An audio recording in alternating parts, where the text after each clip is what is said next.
Howdy. Guess it's time for another little walk around. All I've been getting done since finishing the exterior is painting the foils, which we got over here. They've got all the coats of paint on them now. Get this out of the way.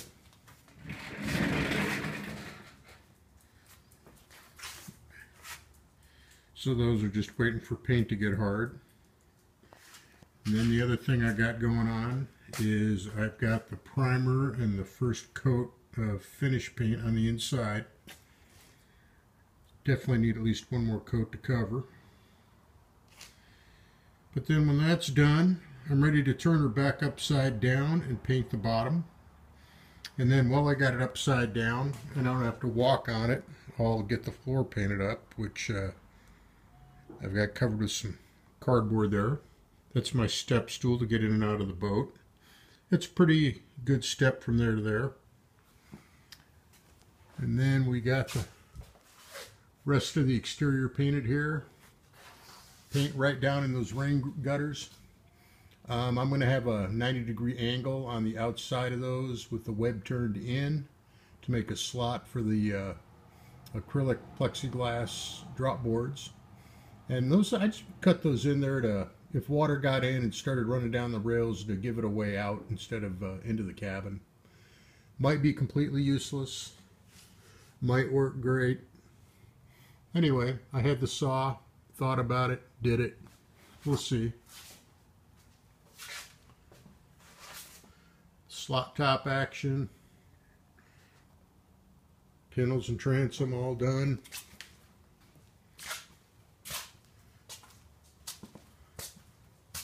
My test mast stub.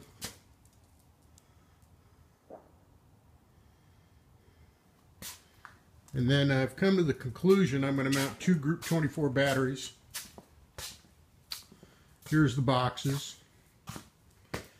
And there's no good way to mount those on mount one battery on center line. I kept wanting other stuff to be there.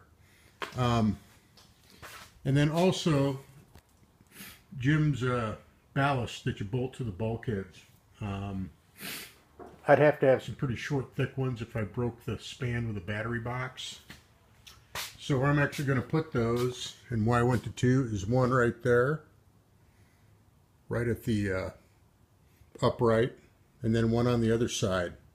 That way my conduit can come up the back side of that, right under that inner whale, and right down in here where I'm going to put a battery switch and a panel and everything set slightly into that storage cubby. That way I can easily run power to a electric kicker. With 2 of them, I might not even need the gas kicker unless I'm out in heavy current on the Columbia with no wind. Anyway, that's how she's coming out. Mast step down there. Access to the flotation chamber with the accidental black tube of silicone. Just have to stack stuff in front of it. She's coming along.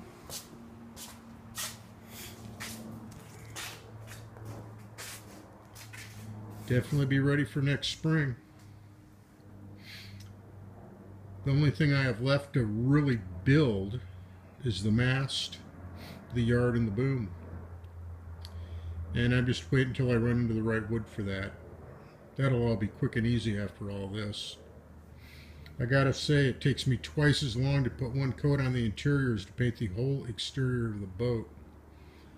A lot of nooks and crannies with all that cabin framing. I was wondering why Jim thought I was so brave to tackle this, but there is a lot of little framing to the cabin. A lot of angles. None of it's super hard, but it's kind of tedious. But I'm going to have one safe, comfy boat